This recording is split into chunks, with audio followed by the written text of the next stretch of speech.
Hey, what is going on everyone? Hynra here, and in this video I'm going to be going over an updated guide for the Solo Flawless Pit of Heresy guide. Since they patched the orb duping, I'm going to be making a new guide without any glitches, without any seasonal artifact. So starting with my loadout, I'm going to be using an ignition code, a 7 Seraph SMG, and an anarchy. I'm going to be also running the Dragon Shadow exotic with a top tree tether. This way I can go invisible and reload my gun all at the same time. Also make sure you run 100 mobility so that you can proc this ability more often.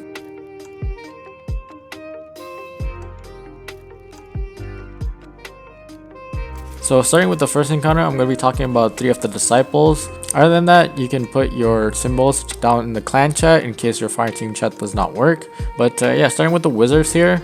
You can put a tether down to debuff the wizard by 30% and share the damage onto like the other wizards so that they won't shoot at you. But here I actually didn't use my tether.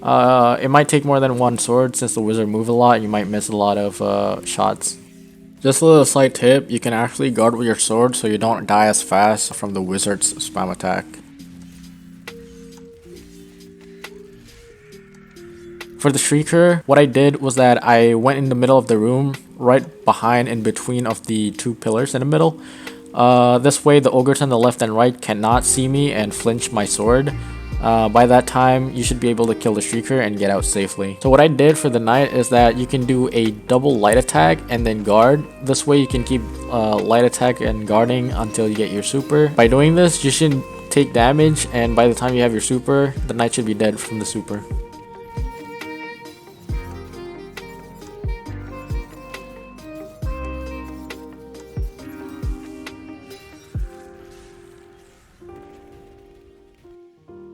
So for the Ogre encounter, there's really not much to say other than don't die to ads and don't get beamed by the Ogres. A really easy way to clear the ads is just warming cells and just stick a bunch of anarchies on the knight and the floor. And I'm going to be showing a map at the bottom right side of where my initial route is. This is my route that I always take when I'm playing Pit.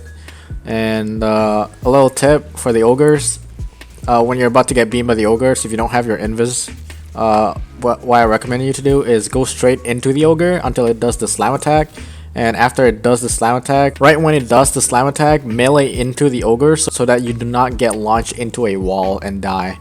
By doing this, you're saving yourself a bunch of times for your invis to regen, and the ogre is gonna have to go into an animation before it can go back to beaming you down.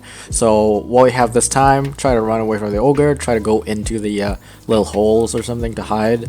And that's basically about it.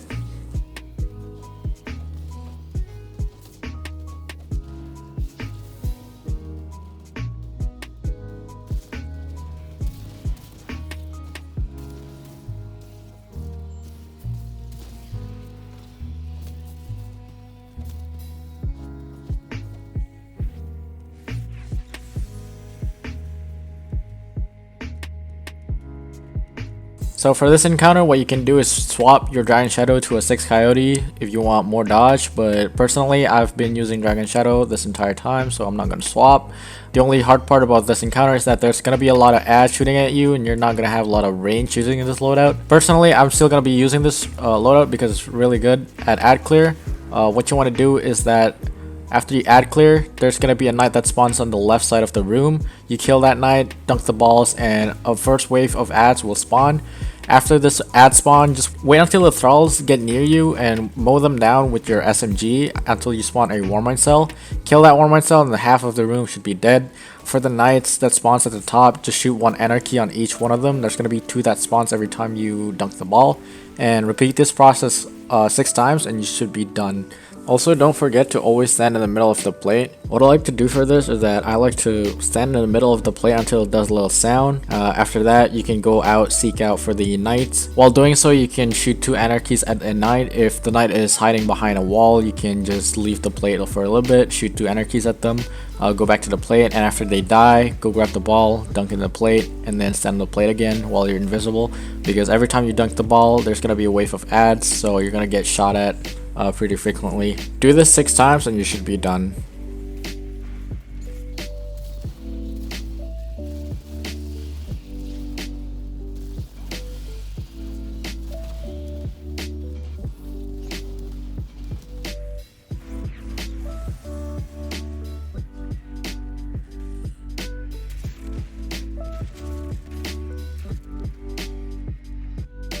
So for this part where you jump down, there's actually an invisible prop that you cannot see. I'm just gonna shoot a couple of SMG shots and an anarchy here in a bit. But yeah, when you fall down, just keep an eye on this. It's pretty dumb.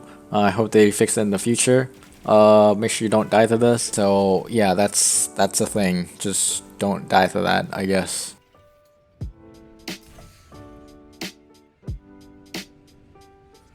For this part, there's really nothing I can say aside from you can swap your weapons to a solar weapon so that you can kill the wizards easier. I'd recommend swapping to a sniper in the kinetic slot in a solar primary on the secondary. So basically, just don't die from falling down. If you need stompies, just use them. So yeah, just be careful here. For the final encounter, for the boss part, it's pretty much the same as the first encounter, only that whenever you dunk all 3 balls from the disciple, you go to DPS phase. So in this encounter, there's quite a few of ads, so make sure you don't die to that. And also make sure you don't dunk the orbs where the boss is standing, so that way you don't get slammed off the map. On DPS phase, what I like to do is that I like to shoot 2 anarchies right before I dunk the ball so I can maximize my damage. And after I dunk the ball, I like to tether so that I can ad clear and deal 30% more damage to the boss by debuffing him. And watch out for cursed thralls, make sure you don't die to them. And after DPS phase ends, just do this a couple more times until the boss dies and you should be done.